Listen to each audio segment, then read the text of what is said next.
Everyone, स्वागत है आप सभी का ईवा आईएएस में। जैसा कि आप लोग जानते हैं, मैं एकता आप लोगों को साइंस सिखाती हूँ और आपकी बीपीएससी की एग्जाम की डेट दिन प्रतिदिन आगे बढ़ती जा रही है, यानी डेज कम होते जा रहे हैं और आपके पास तैयारी का वर्कलोड बहुत है।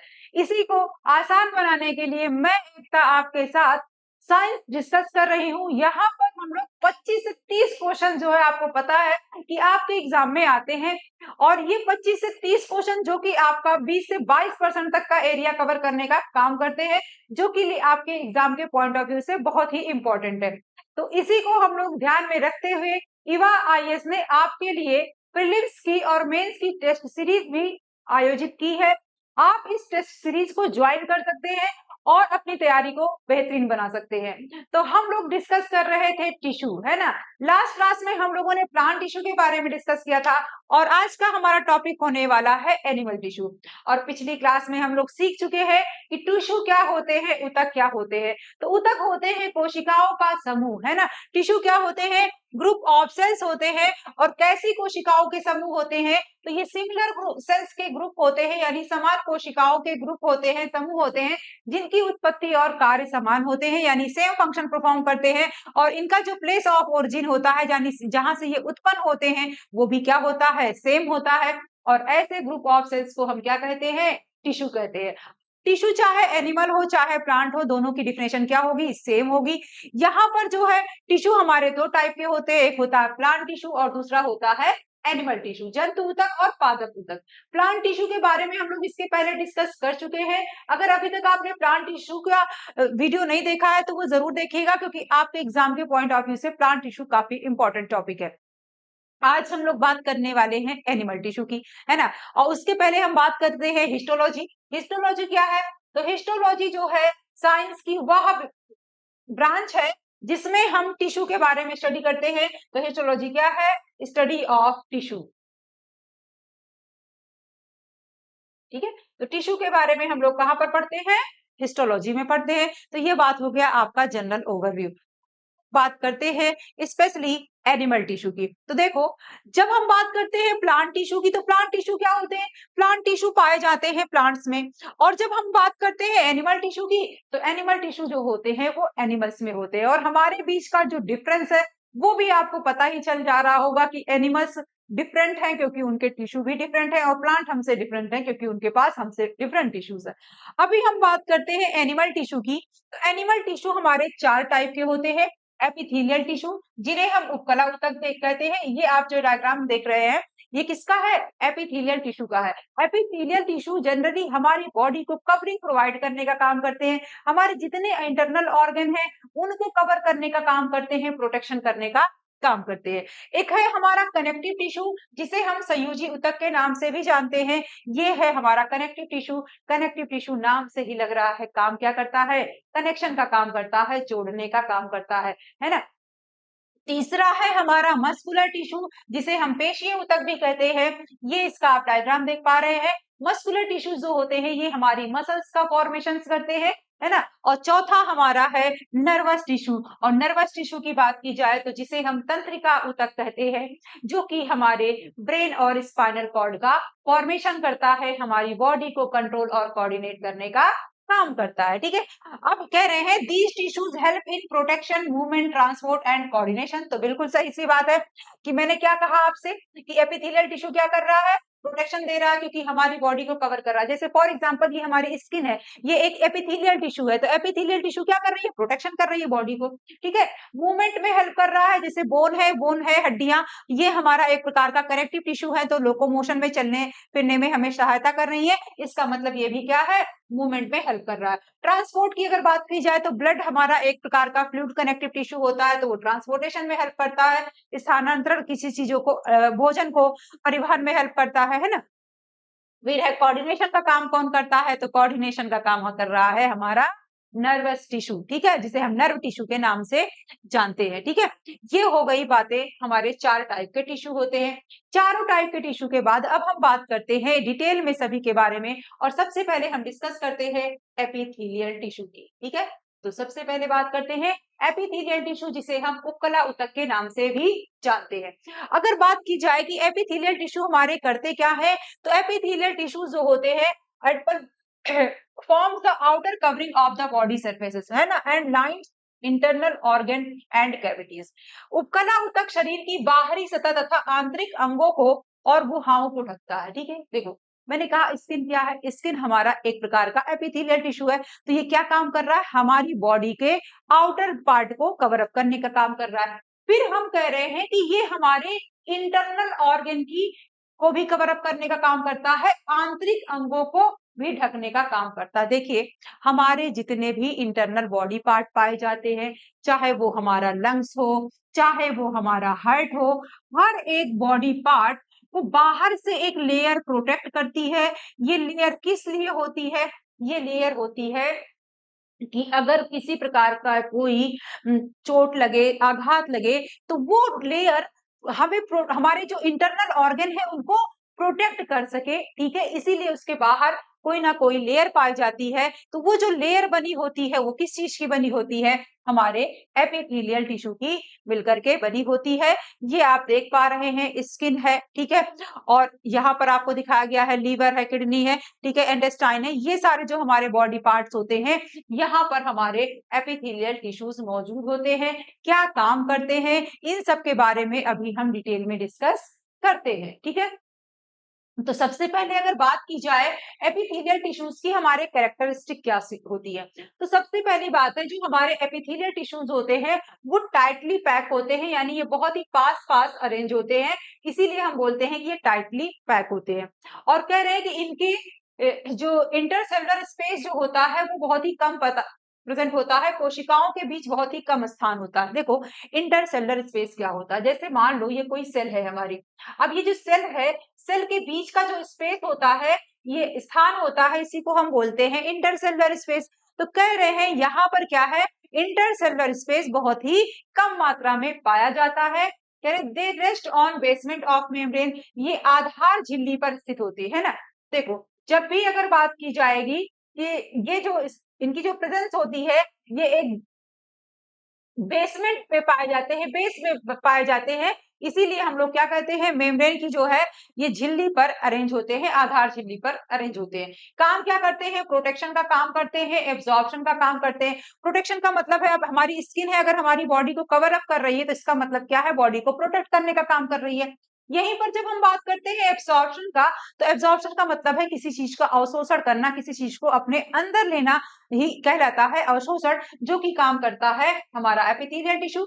सिक्रीशन की अगर बात की जाए तो ये किसी ना किसी चीज को बाहर निकालने का काम करता है। सिक्रीशन का मतलब आपने देखा एंजाइम सिक्रीट होते हैं हमारे शरीर से, बहुत सारे एंजाइम सिक्रीट होते हैं, तो वो जो सिक्रीशन का काम कर रहे हैं वो कौन कर रहे हैं, एपिथेलियल टिश्यू कर रहे हैं। उसके अलावा ये एक्सचेंज का भी काम करते हैं, जैसे हमारा जो लंग्स होता है वहां पर क्या होता है, कार्बन डाइऑक्साइड बाहर निकलती है और ऑक्सीजन एड ऑन होती है। तो यहाँ पर प्रोसेस क्या चल रही है, एक्सचेंज की चल रही है, आदान प्रदान की चल रही है। तो ये काम करता है हमारा एपिथेलियल टिश्यू, सुरक्षा का, अवशोषण का, स्रावित होने का और आदान प्रदान करने का काम करता है। ठीक है, अब यहाँ पर हम बात करते हैं एपिथेलियल टिश्यूज के टाइप।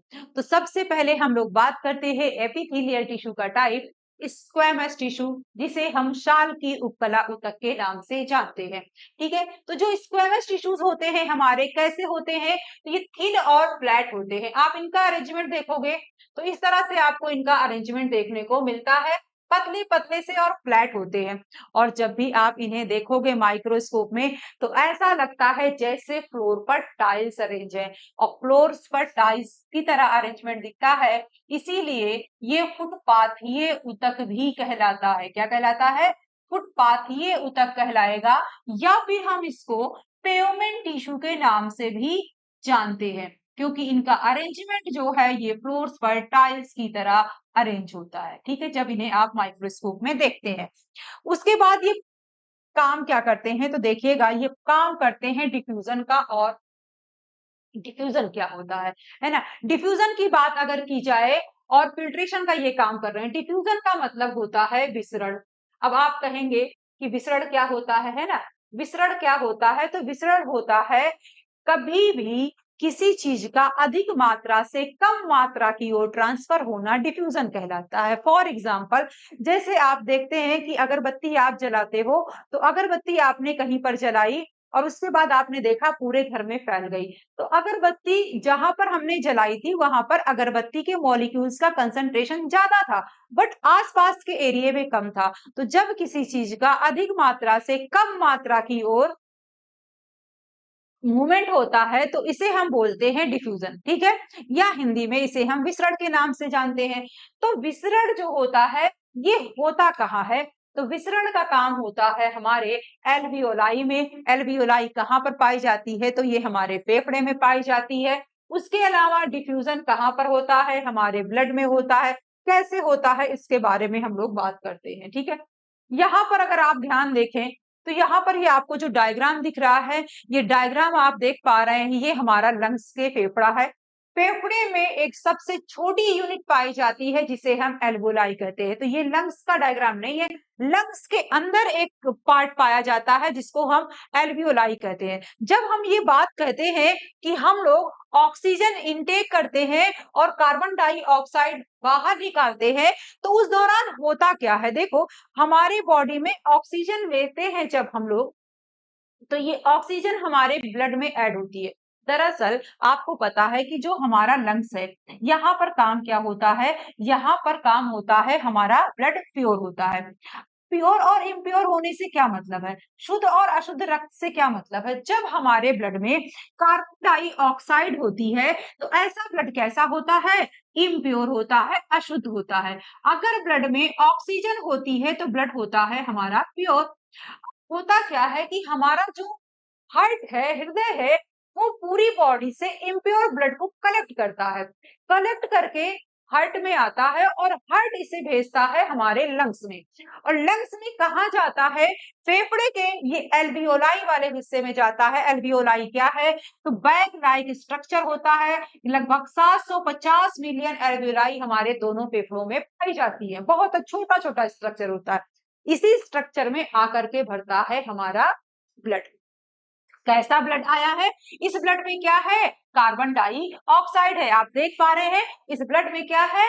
कार्बन डाइऑक्साइड है। उधर फिर हमने सांस ली, फेफड़े से जो है हमारे हवा पहुंच गई। फेफड़े में जब हवा आई तो इसका मतलब ये हवा कहाँ आएगी? एल्वियोलाई में भी आएगी। ध्यान देना यहाँ पर बिल्कुल। ऑक्सीजन जो है फेफड़े में अभी ज्यादा है। ऑक्सीजन कहाँ पर ज्यादा है? फेफड़े के एल्वियोलाई वाला जो पोर्शन है, जो हमने हवा ली है अंदर, उसमें ज्यादा है। बट जो ब्लड है वहां पर क्या है? कार्बन डाइऑक्साइड ज्यादा है।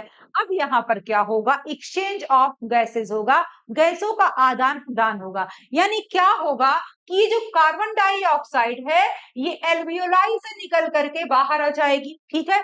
और जो कार्बन डाइऑक्साइड बाहर निकल के आएगी अधिक से कम की ओर। उसके बाद क्या होगा? हमारा जो ब्लड है यहाँ पर ऑक्सीजन का कंसंट्रेशन क्या है? कम है। हमारे ब्लड में ऑक्सीजन का कंसंट्रेशन कम है और अब ब्लड में क्या आ जाएगी? ऑक्सीजन आएगी। और इसका मतलब ऑक्सीजन क्या हुआ है? कम से ज्यादा, ज्यादा से कम की ओर गई है, यानी फेफड़े से आई है हमारे ब्लड में। और हमारे ब्लड से कार्बन डाइऑक्साइड बाहर निकल जाएगी। इस तरह से जब हम सांस को छोड़ेंगे तो कार्बन डाइऑक्साइड बाहर निकलेगी और ऑक्सीजन हमारे शरीर में चली जाएगी। तो यहाँ पर क्या है? एक्सचेंज ऑफ गैसेस हुआ है, हाई कंसंट्रेशन से लो कंसंट्रेशन की ओर हुआ है। यही प्रोसेस क्या है? डिफ्यूजन।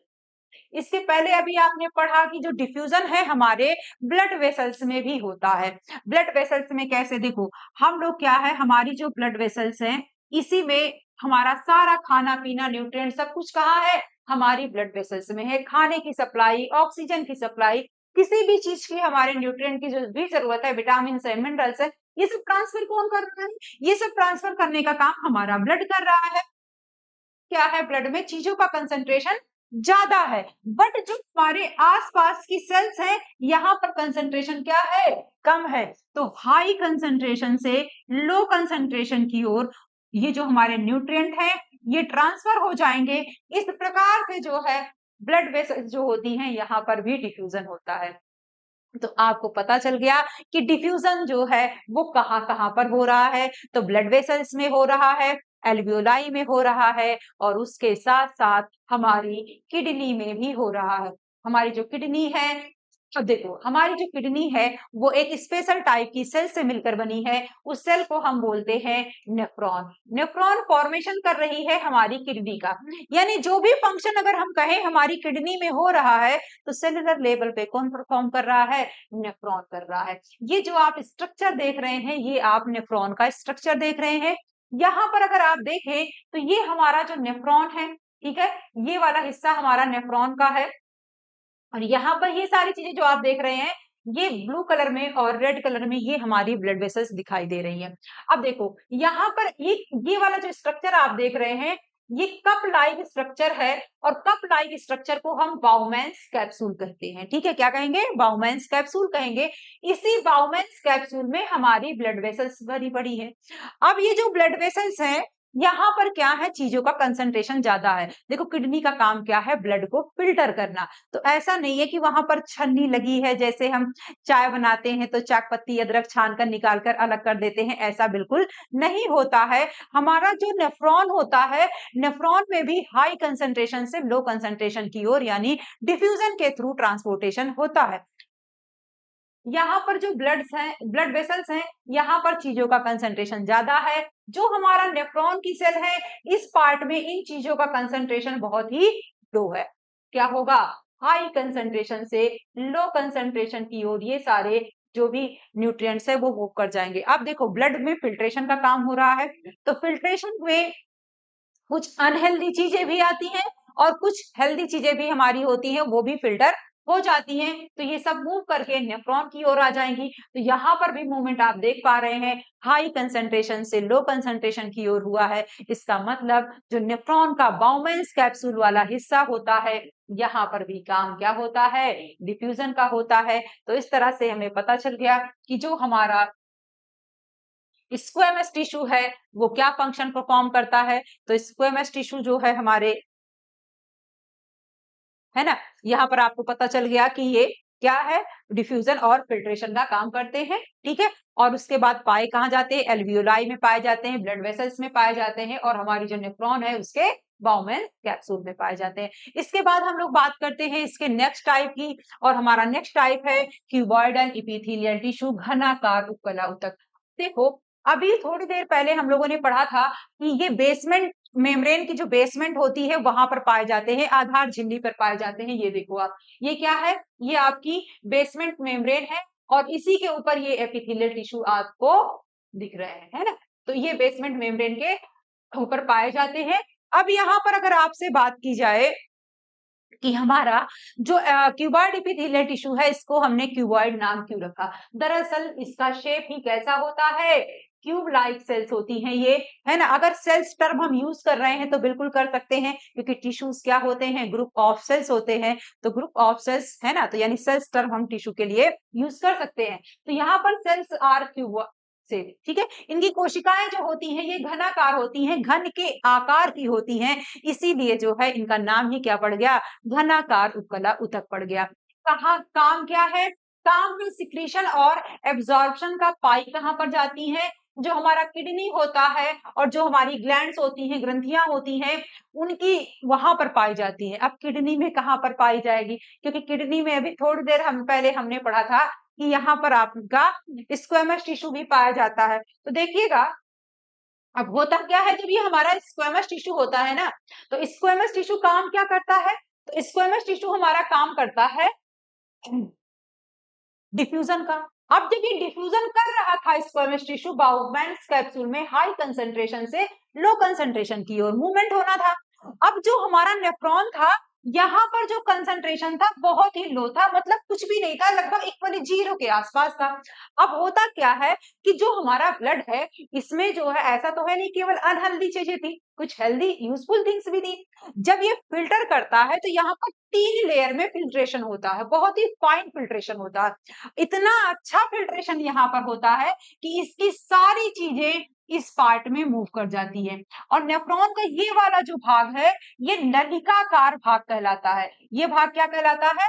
ये सारा भाग जो है आप अलग-अलग पार्ट देख पा रहे हैं, इसमें हेनले लूप है, कंडक्टिंग डक्ट है, लेकिन फिलहाल अगर ओवरऑल हम बात करें तो ये क्या होता है, नलिकाकार भाग होता है, ट्यूबुलर पार्ट ऑफ नेफ्रॉन होता है।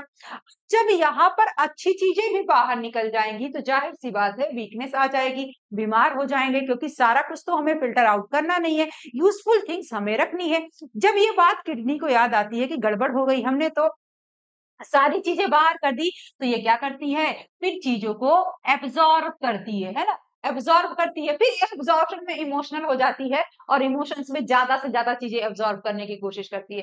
फिर याद आता है यार गड़बड़ हो गई, ज्यादा नहीं एब्जॉर्ब करना है, क्योंकि ज्यादा भी एब्जॉर्ब कर लेंगे तो भी क्या है, अनहेल्दी है। तो यहाँ पर जो ट्यूबुलर पार्ट होता है, यहाँ पर एब्जॉर्प्शन और सिक्रीशन, यानी बार बार चीजें अवशोषित हो रही है, अंदर ली जा रही है, फिर जो एक्स्ट्रा चीजें आ जा रही हैं उनको बाहर निकाला जा रहा है, स्रावित किया जा रहा है। तो ये वाला पोर्शन जो होता है नेफ्रॉन का, ट्यूबुलर पार्ट वाला, यहाँ पर जो है ये प्रेजेंट होता है हमारा क्यूबॉइड टिश्यू, ठीक है। उसके अलावा अगर बात की जाए तो हमारी जो ग्लैंड्स होती हैं, जो कर रहे हैं ग्लैंड्स में, अब ग्लैंड्स क्या करती हैं, सिक्रीशन का काम करती हैं, है ना। तो जैसे एंजाइम्स है, हार्मोन्स है, ये सब कहाँ से सिक्रीट होते हैं, ये सिक्रीट होते हैं हमारी ग्लैंड से। तो ग्लैंड्स में भी ये प्रेजेंट होते हैं, ठीक है। इसका नेक्स्ट टाइप है हमारा columnar epithelium tissue. Columnar epithelial tissue का नाम हमने कॉलमनर क्यों रखा, स्तंभाकार क्यों रखा, दरअसल आप इसका स्ट्रक्चर देखें तो इसकी सेल्स का साइज जो है ये थोड़ा सा लंबा लंबा सेल्स पाई जा रही थी, और इनकी जो लेंथ थी वो ज्यादा थी, और इसीलिए इनको कहा गया ये पिलर की तरह सेल्स हैं, खंभे के आकार की कोशिकाएं हैं, क्योंकि ये क्या थी, लंबी और पिलर लाइक सेल थी, इसीलिए इनका नाम कॉलमनर एपिथेलियल टिश्यू रख दिया गया। काम क्या करती हैं, तो ये भी एब्जॉर्प्शन और सिक्रीशन का काम करती हैं, यानी चीजों को एब्जॉर्ब करती है, अंदर लेती है, और फिर चीजों को बाहर भी निकालने का काम करती हैं। कहाँ पर पाई जाती हैं, तो हमारी आंत में पाई जाती हैं, इंटेस्टाइन में पाई जाती है। और आपको पता है हमारी जो इंटेस्टाइन होती है, यहाँ पर फूड का एब्जॉर्प्शन भी होता है और एंजाइम्स का सिक्रीशन भी होता है। तो यहाँ पर मौजूद होता है हमारा कॉलमनर एपिथेलियल टिश्यू, ठीक है। अब हम इसके नेक्स्ट टाइप की बात करते हैं। देखो, एपिथेलियल टिश्यू के ऊपर कभी कभी हेयर लाइक स्ट्रक्चर पाया जाता है, ठीक है। और ये जो स्ट्रक्चर प्रेजेंट होता है इसे हम बोलते हैं सीलिया। जब सीलिया पाया जाता है तो ऐसा एपिथेलियल टिश्यू क्या कहलाता है, सीलिएटेड एपिथेलियम कहलाता है, रोम युक्त उपकला ऊतक कहलाता है, ठीक है। यही आपको बताया गया है। इस पर क्या पाए जाते हैं, सीलिया पाए जाते हैं। कहाँ पाया जाता है सीलिया, तो ये हमारे रेस्पिरेटरी ट्रैक्ट में पाया जाता है, ओविडक्ट में पाया जाता है। दरअसल सीलिया काम क्या करता है, सीलिया मूवमेंट में हेल्प करता है।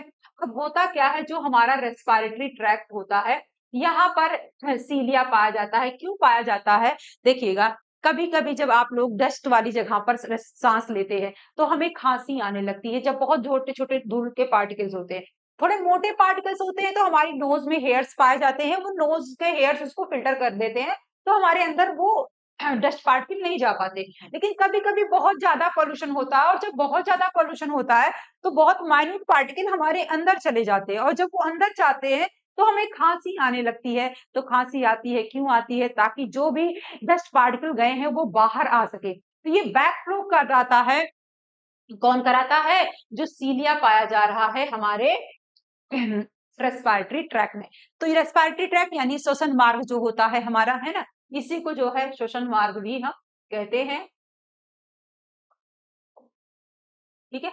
और ये जो जो लोग स्मोकिंग करते हैं उनका सीलिया खराब जाता है ना, उसके केमिकल से, उसके स्मोक से सीलिया खराब जाता है। ओविडक्ट जो होता है यहाँ पर एग के मूवमेंट के लिए भी पाया जाता है सीलिया, ठीक है। और उसके अलावा यही बात आपको कर रही है कि ये क्या करता है, म्यूकस को और एग को मूव करने में सहायता करता है। म्यूकस, जब देखते हैं कि हमें सर्दी जुकाम होता है तो हमारे फेफड़े में म्यूकस जमा हो जाता है, तो उसको भी बाहर निकालने में हेल्प करता है। तो कह रहा है म्यूकस को ये मूव करने में हेल्प कर रहा है।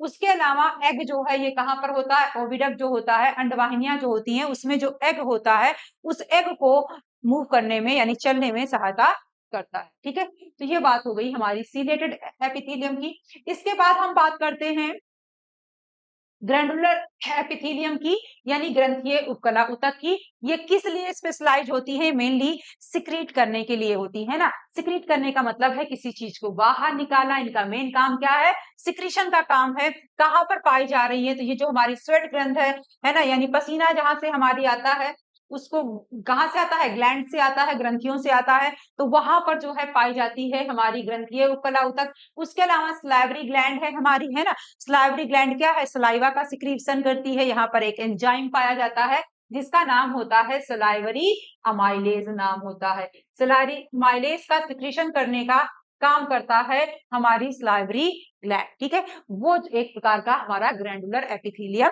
टिश्यू है, ठीक है। चलिए, तो ये बातें थी हमारे एपिथेलियल टिश्यू की। एपिथेलियल टिश्यू के बाद अब हम लोग बात करते हैं कनेक्टिव टिश्यू की, ठीक है। अब हम बात किसकी करेंगे? कनेक्टिव टिश्यू की। और कनेक्टिव टिश्यू की अगर हम बात करें तो कनेक्टिव टिश्यूज काम क्या करते हैं? तो कनेक्टिव टिश्यूज काम करते हैं, कनेक्ट करने का काम करते हैं, हमारी बॉडी को जोड़ने का काम करते हैं, सपोर्ट करने का काम करते हैं, ठीक है। और उसके साथ साथ ज्वाइंट करने का भी काम करते हैं, बॉडी को प्रोटेक्शन भी देते हैं और सहारा भी देते हैं, है ना। तो यहाँ पर आपको यही सारी चीजें बताई गई हैं। कनेक्टिव टिश्यू क्या करते हैं? कनेक्शन का काम करते हैं, सपोर्ट का काम करते हैं, जोड़ने का काम करते हैं, प्रोटेक्शन का काम करते हैं। कैसे करते हैं इसके बारे में हम लोग बात करते हैं। हमारे कनेक्टिव टिश्यूज कई टाइप के हैं, इनके फंक्शन के बेसिस पे एक एक करके हम लोग सभी के बारे में डिस्कस करते हैं। सबसे पहले हम यहाँ पर बात करते हैं जो हमारा ओवरऑल कनेक्टिव टिश्यू है, इसका क्या जो है आप कह सकते हैं विशेषताएं हैं, कैरेक्टरिस्टिक्स है। देखो, जो हमारे क्या बोलते हैं कनेक्टिव टिश्यूज होते हैं, ये कैसे होते हैं? ये थोड़े से लूजली पैक होते हैं। कैसे पैक है? लूजली पैक है। इससे पहले आपने देखा था कि जो हमारा एपिथेलियल टिश्यू था वो टाइटली पैक था, बट ये कैसा है? लूजली पैक है। और यहाँ पर क्या होता है? यहाँ पर आपको ये सॉलिड भी मिल सकते हैं, लिक्विड भी मिल सकते हैं ना। सॉलिड मिल सकते हैं, फ्लूइड यानी द्रव हो सकता है, सॉलिड हो सकता है यानी ठोस हो सकता है, या फिर जेली लाइक यहाँ पर आपको सब्सटेंस मिल सकता है, ठीक है। तो इनके पार्ट्स हैं, इनके बारे में हम लोग बात करते हैं। तो सबसे पहले हम देखते हैं, इसका एक टाइप होता है एरियोलर ऊतक, है ना। एरियोलर टिश्यू, एरियोलर टिश्यू को अगर बात की जाए तो इसे हम वायवीय ऊतक भी कहते हैं। क्या कहते हैं? वायवीय ऊतक कहते हैं। ये वायवीय ऊतक क्यों कहलाए? दरअसल ये काम क्या करते हैं? ये स्टोरेज का काम करते हैं। और किसको स्टोर करते हैं? एयर का स्टोरेज करते हैं, हवा को भरते हैं। अब आपको लगेगा मैम हमें भी हवा भरने की जरूरत है। जी हाँ, बिल्कुल जरूरत है। कब है, कैसे है, इसके बारे में हम लोग बात करते हैं। देखो, होता क्या है कि ये पाया कहाँ जाता है? तो ये जो है हमारी स्किन और मसल्स के बीच में पाया जाता है, हमारी त्वचा और हमारी मांसपेशियों के बीच में पाए जाते हैं हमारे एरियोलर टिश्यू। और आपको पता है हमारे जो टिश्यूज होते हैं उनके बीच में खाली स्पेस होता है, उसी खाली स्पेस को भरने का काम करते हैं। देखो, कभी कभी हमें चोट भी लग जाती है, और जब हमें चोट लगती है तो हम रिकवर जल्दी करें, इसके लिए जो आसपास की सेल्स होती है ना, और वहां के बीच का जो स्पेस खाली होता है, उस सेल्स को भरने का काम करता है एरियोलर टिश्यू, वायवीय ऊतक। और इसीलिए इसे हम रिपेयर टिश्यू के नाम से भी जानते हैं, मरम्मत ऊतक भी कहते हैं। क्यों कहते हैं? क्योंकि जब भी कोई डैमेज होता है तो ये क्या करता है? कोशिकाओं के बीच का जो स्पेस होता है या कोशिकाओं में जो भी खाली जगह होती है, वहां पर ये क्या करता है? हवा भर देता है, ताकि जल्दी से जल्दी रिकवरी हो सके। इसीलिए ये रिपेयर टिश्यू या मरम्मत ऊतक कहलाता है। मोस्ट इंपॉर्टेंट है एरियोलर ऊतक का ये क्वेश्चन कि मरम्मत ऊतक किसे कहते हैं, रिपेयर टिश्यू किसे कहते हैं, ठीक है। कहाँ पर पाया जाता है? तो हमारे स्किन्स और मसल्स के बीच में प्रेजेंट है, ठीक है। अब हम बात करते हैं नेक्स्ट एपिथेलियल टिश्यू की, जो कि है हमारा एडिपोज टिश्यू। एडिपोज टिश्यू को हम वसा ऊतक के नाम से भी जानते हैं, और एडिपोज टिश्यू को हम वसा ऊतक या फिर वसीय ऊतक भी कह सकते हैं। काम क्या करते हैं ये? तो ये काम करते हैं फैट के स्टोरेज का। तो क्या स्टोर करते हैं?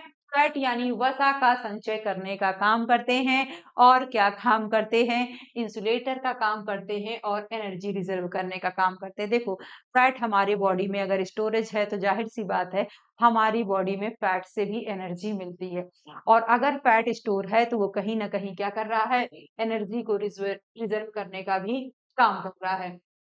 अब दरअसल इंसुलेटर का काम कैसे करता है? इंसुलेटर जो है, सबसे पहली बात है, फैट काम क्या करता है? फैट हमारे शरीर की, देखो आपको पता है कि हमारा जो बॉडी है ना, हमारी बॉडी में एक टेम्परेचर मेंटेन है। क्या टेम्परेचर मेंटेन है? तो ये 37 डिग्री सेल्सियस का टेम्परेचर हमारी बॉडी मेंटेन किए हुए है। ये 37 डिग्री सेल्सियस का जो टेम्परेचर है, ये हमारी बॉडी में आया कैसे? तो आपको पता है, हमारी जो हर एक सेल्स हैं, हर एक सेल्स में ऊर्जा का उत्पादन हो रहा है, और ये ऊर्जा का उत्पादन कहाँ हो रहा है? माइटोकॉन्ड्रिया में हो रहा है।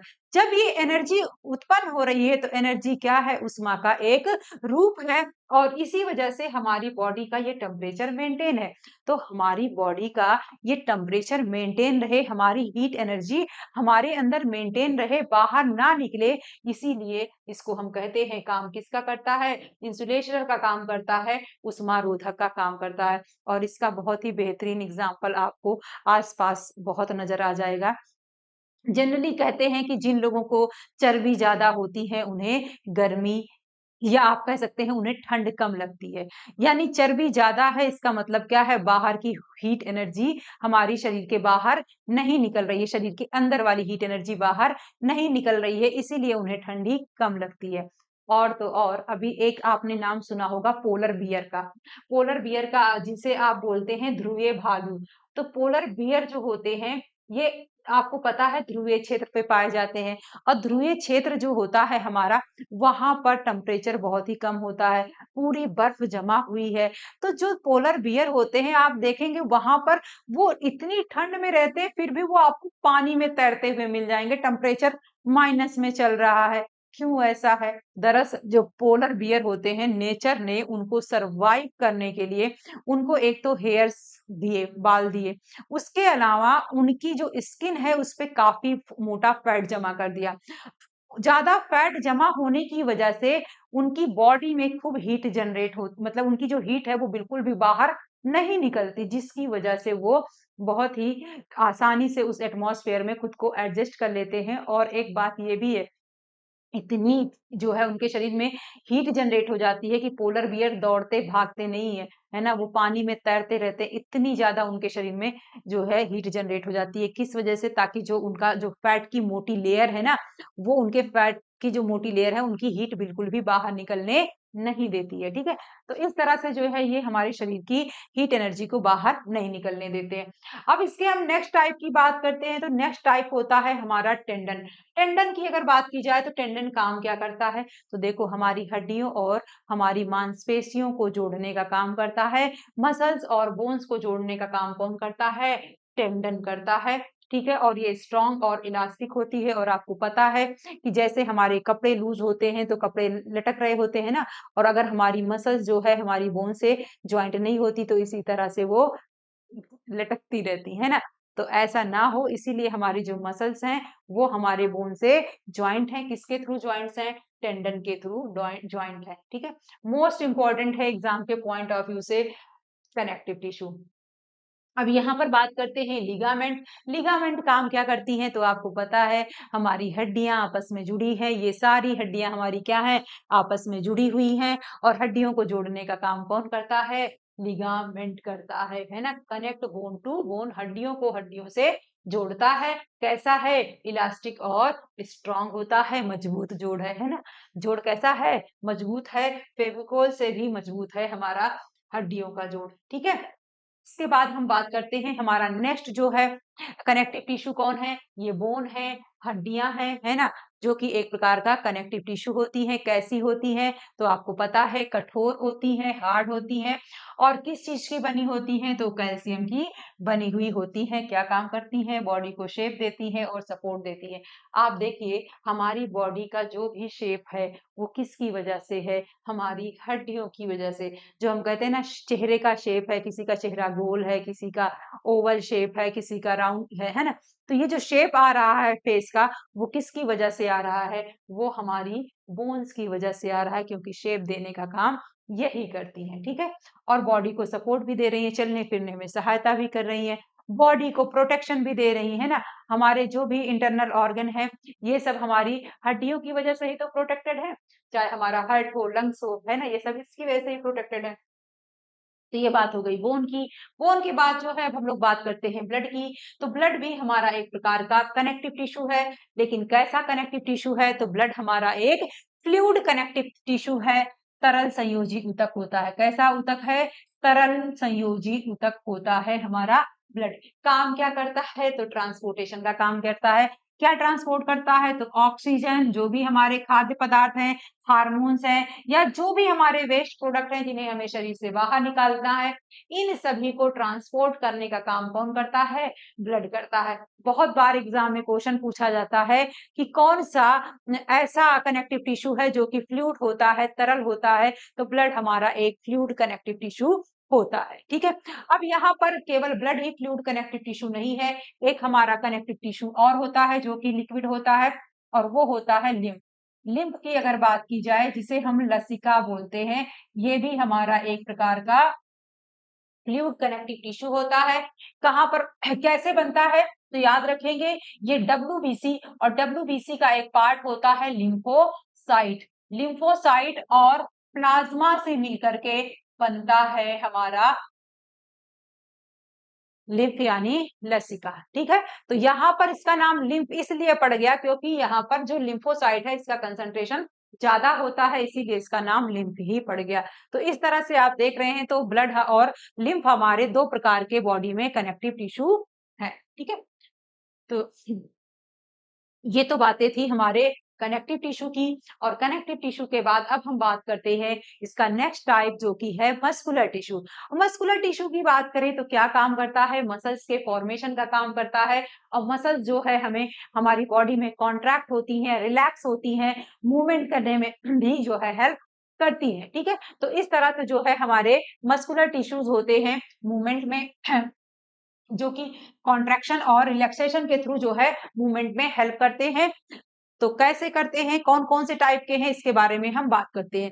मस्कुलर टिश्यूज की अगर बात की जाए तो मस्कुलर टिश्यूज हमारे 3 टाइप के होते हैं। एक होता है स्केलेटल मसल, दूसरा होता है स्मूथ मसल, और तीसरा होता है कार्डियक मसल। स्केलेटल मसल को हम बोलते हैं कंकाल पेशी, स्मूथ मसल को बोलते हैं सपाट या फिर चिकनी पेशी, और कार्डियक मसल को हम बोलते हैं हृदय पेशी। ये 3 प्रकार की मसल्स हमारी बॉडी में पाई जाती हैं। एक एक करके हम तीनों के बारे में बात करते हैं। सबसे पहले हम लोग बात कर लेते हैं स्केलेटल मसल की। स्केलेटल मसल की अगर आप बात करें तो ये जो आप स्ट्रक्चर देख रहे हैं, ये है हमारे स्केलेटल मसल का, है ना। अब ये जो स्केलेटल मसल होती है, इसे हम स्ट्रिएटेड मसल भी कहते हैं, रेखित पेशियां भी कहते हैं। क्यों हम कहते हैं रेखित पेशियां? दरअसल अगर आप ये देखें तो यहाँ पर आपको ये स्ट्रक्चर दिखाई दे रहा है, धारियां दिखाई दे रही है, रेखाएं दिखाई दे रही है। तो ये जो रेखाओं की प्रेजेंस की वजह से, बैंड की उपस्थिति के कारण इसका नाम ही क्या पड़ गया? रेखित पेशियां भी हम इसको बोलने लगे। ठीक है, कैसी है? तो अब देखो इसका स्ट्रक्चर कैसा है। मसल्स आर लॉन्ग, आप देख रहे हैं ये लंबी है। ठीक है, फिर क्या है? सिलेंड्रिकल शेप है, ये आप देखिए इसका शेप कैसा है? बेलनाकार है। उसके साथ साथ आप देख रहे हैं इसमें आपको कई सारे न्यूक्लियस देखने को मिल रहे हैं, यानी यहाँ पर कई ढेर सारे न्यूक्लियस पाए जाते हैं, मल्टी न्यूक्लियस होते हैं। ठीक है, यहाँ पर कैसी पेशियां होती हैं? वॉलेंट्री होती हैं, ऐच्छिक होती है। पहली बात, पाई कहाँ जाती है? तो देखो स्केलेटल मसल जो होती है, ये हमारे हाथों में, हाथ जो है हमारा, हैंड है, लेग है, हाथ है, पैर है, इन जगहों पर पाई जाती है हमारी स्केलेटल मसल। अब एक बात बताइएगा, हमारा जो हाथ है हमारी इच्छा के अनुसार चलता है ना, हमारा पैर हमारी इच्छा के अनुसार चलता है। मर्जी होगी मेरी मैं लिखूंगी, मर्जी होगी नहीं लिखूंगी, मर्जी होगी खाना उठा के खाएंगे, मर्जी होगी नहीं चलेंगे खाएंगे, मर्जी होगी चलेंगे, मर्जी होगी नहीं चलेंगे। हम अपनी इच्छा के हिसाब से चल रहे हैं, फिर रहे हैं, खा रहे हैं। तो हम अपने हाथों का और पैरों का मूवमेंट अपनी इच्छा के अनुसार कर रहे हैं। और ऐसी मसल्स, ऐसी पेशियां जो हमारी इच्छा के अनुसार चलती हैं, वो वॉलेंट्री या फिर ऐच्छिक पेशियां कहलाती हैं। ठीक है, और ये आपको पता है ये किससे अटैच है? ये हमारी हड्डियों से अटैच है। तो जाहिर सी बात है हमारा हाथ पैर है ना, जो है वो यहाँ पर मसल्स पाई जा रही है यहाँ पे, और उसकी बात जो है आपको पता चल गई ये। और एक बात यहाँ पर ये भी याद रखनी है, आसानी से थक भी जाती है ना, हाथ पैर बहुत ही आसानी से थोड़ा सा काम किया और बोलने लगे हाथ थक गए हैं, है ना। तो ये जो शिकायतें आती हैं थकने की, वो यानी टायर्ड होने की, वो किसके साथ आती हैं, हमारी ऐच्छिक पेशियों के साथ आती हैं। कुल मिलाकर के हम कह सकते हैं स्ट्रेटेड मसल के साथ, या फिर आप कह सकते हैं इसको स्केलेटल मसल कहेंगे, है ना। स्केलेटल मसल के साथ ऐसा होता है, कंकाल पेशी, ठीक है। तो इसे हम स्केलेटल मसल या कंकाल पेशी के नाम से जानते हैं। इसके बाद जो है हम लोग बात करेंगे नेक्स्ट टिश्यू की, और जो कि हमारा नेक्स्ट मसल है वो कौन है, स्मूथ मसल्स, चिकनी पेशियां। अब देखो चिकनी पेशियां चिकनी क्यों कहलाई, क्योंकि इनके ऊपर रेखाएं नहीं प्रेजेंट है, ठीक है। रेखाएं नहीं प्रेजेंट थी, इसीलिए इनका जो स्ट्रक्चर था वो स्मूथ था, और इसीलिए हमने इन्हें क्या कह दिया, स्मूथ पेशी कहा, चिकनी पेशी कहा, ठीक है। ये कैसी होती हैं, स्पिंडल शेप होती हैं, धुरी के आकार की होती हैं। आप देखेंगे किनारों से क्या है, नुकीली होती हैं। तो ऐसी चीजें जो आपको किनारे से नुकीली मिलती है, इसे हम बोलते हैं स्पिंडल शेप बोलते हैं। तो ये किनारे से नुकीली है। उसके बाद ये इनवॉलेंट्री मसल्स होती हैं, अनैच्छिक पेशियां होती हैं, ये हमारी इच्छा से काम नहीं करती हैं। पहले एग्जाम्पल देख लो क्या है, तो ये आहार नाल में पाई जा रही है और ब्लड वेसल्स में, रक्त वाहिनियों में पाई जा रही है। आहार नाल का मतलब है हमारा लीवर है, इंटेस्टाइन है, ठीक है, आंत है, लीवर है, किडनी है, ठीक है। इन सब जगहों पर पाई जा रही है हमारी कौन सी, स्मूथ मसल। अब इन सब जगहों पर जब ये पाई जाती है, तो क्या ये हमारी इच्छा के अनुसार काम करते हैं, नहीं ना। क्या कभी स्टमक कहता है देखो आज मेरा खाना डाइजेस्ट करने का मूड नहीं है, आज खाना मत खाना, ये बहानेबाजी चलती है क्या, नहीं। हमारे जितने भी इंटरनल ऑर्गन हैं, कितने भी बीमार होते हैं हम, वो भले से ही अपने काम की स्पीड को स्लो कर देते हैं, बट वो काम जरूर करते हैं, और वो हमारी इच्छा के अनुसार काम बिल्कुल ही नहीं करते हैं। वरना हमारी बहानेबाजी जो हाथ और पैर के साथ चलती, वो पता चलती हमारे इंटेस्टाइन के साथ चल रही है, लीवर के साथ चल रही है ना। तो ये जो होती हैं ये इनवॉलेंट्री मसल्स होती हैं, अनैच्छिक पेशियां होती हैं, जो हमारे हाथ के हमारे हिसाब से नहीं चलती, अपने कंट्रोल से चलती है, अपने आप चलती है, ठीक है। तो ये बातें थी हमारी स्मूथ मसल की। इसके बाद अब हम लोग बात करते हैं कार्डियक मसल की। देखो कार्डियक मसल जो होती है ये सिर्फ और सिर्फ हार्ट में पाई जाती है, इसीलिए इसका नाम क्या पड़ गया, कार्डियक मसल, हृदय पेशी। दरअसल जो हमारी कार्डियक मसल है, इसको हमने एक अलग कैटेगरी में क्यों रखा, क्योंकि इसके पास थोड़ी सी प्रॉपर्टी स्केलेटल मसल यानी कंकाल पेशी की है, और थोड़ी सी प्रॉपर्टी इसके पास जो है स्मूथ मसल्स की है। कैसे है, पहली बात तो अगर देखें ये कैसी होती है, तो ये अनैच्छिक होती है, इनवॉलेंट्री होती है, और अनैच्छिक पेशी हमारी कौन सी है, स्मूथ है। दूसरा बात अगर आप देखें तो यहाँ पर भी आपको बैंड दिखाई दे रहे हैं, तो यहाँ पर ये जो आपको डार्क, अच्छा ये जो बैंड होते हैं ना अल्टरनेट, एक हल्का एक गाढ़ा, एक हल्का एक एकांतर रूप से गाढ़ा बैंड पाया जाता है। बैंड बना किससे होता है, तो ये बैंड आपका बनता है प्रोटीन से बनता है। किस प्रोटीन से बनता है, तो एक्टिन और मायोसिन नाम की जो प्रोटीन होती है, वही है बैंड बनाने का काम करती है।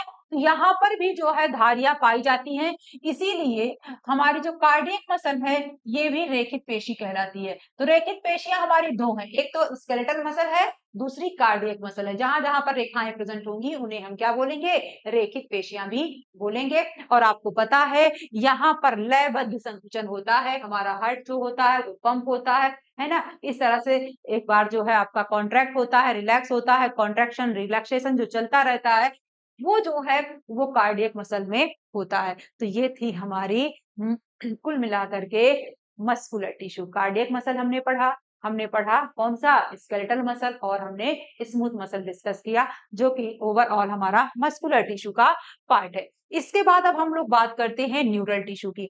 न्यूरल टिश्यू की अगर बात की जाए तो जो न्यूरल टिश्यूज होते हैं ये काम क्या करते हैं, तो देखो न्यूरल टिश्यूज जो है हमारे ब्रेन और स्पाइनल कॉर्ड का फॉर्मेशन करते हैं, और हमारी बॉडी में जब भी कोई भी कंट्रोल और कोऑर्डिनेशन का काम होता है, कुछ भी एक्शन लेने का काम करता है, वो ब्रेन हमें जो है बताता है। तो ये जो काम हो रहा है वो किसके थ्रू हो रहा है, न्यूरल टिश्यूज के थ्रू हो रहा है, तंत्रिका ऊतक के थ्रू हो रहा है।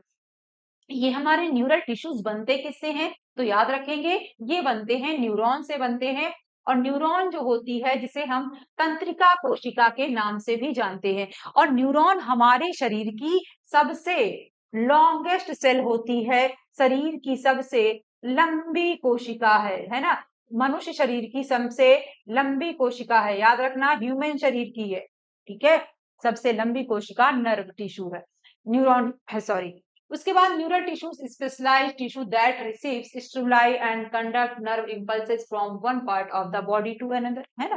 तो यहाँ पर क्या होता है, जैसे फॉर एग्जांपल मान लीजिए कि आपका कोई ऑब्जेक्ट रखा था, मान लीजिए ये है ना, कोई गर्म ऑब्जेक्ट रखा था। अब होता क्या है कि ये गर्म है और जब हम इसको टच करते हैं तो हमारा हाथ अपने आप पीछे चला जाता है। जब हमने इसको टच किया और ये गर्म था, हमारा हाथ अपने आप पीछे चला गया। इसका मतलब क्या है, इसका मतलब ये है कि हमारे ब्रेन ने क्या किया, कमांड किया। जब हमारा हाथ टच हुआ इससे और हमें गर्म फील हुआ, तुरंत हमारी जो नर्व सेल्स हैं ये संदेशा लेके जाती हैं हमारे ब्रेन तक। ब्रेन तुम्हें तुरंत हमें कमांड देता है और हम तुरंत हाथ को पीछे हटा लेते हैं। यानी ये जो हमारे ब्रेन के द्वारा कोऑर्डिनेशन किया गया है वो किसने किया है, न्यूरल टिश्यू ने किया है। तो यही बात यहाँ पर आपको समझाई जा रही है। और ये फॉर्मेशन किसका करते हैं, ये हमारे नर्वस सिस्टम का फॉर्मेशन करते हैं। और नर्वस सिस्टम में क्या आता है, हमारा ब्रेन आता है, स्पाइनल कॉर्ड आते हैं, ये सारी चीजें हमारे इसमें आती हैं। और ये आप देख पा रहे हैं हमारा न्यूरॉन का स्ट्रक्चर है। न्यूरॉन में आपको क्या क्या चीजें पाई जा रही हैं, ये वाला जो हिस्सा आप देख रहे हैं ये सेल बॉडी है, ये न्यूक्लियस है यानी केंद्रक है, ये डेंड्राइटिस कहलाता है जो इस तरह से आप स्ट्रक्चर देख रहे हैं, ठीक है। ये वाला जो पार्ट आप देख पा रहे हैं ये एक्सॉन है। ये एक्सॉन जहां पर खत्म होता है उसे हम एक्सॉन टर्मिनल के नाम से जानते हैं। और ये वाला हिस्सा आप देख पा रहे हैं माइलिन शीट है। ये पार्ट जो होता है ये श्वान सेल कहलाता है, ठीक है, श्वान कोशिकाएं कहलाती हैं।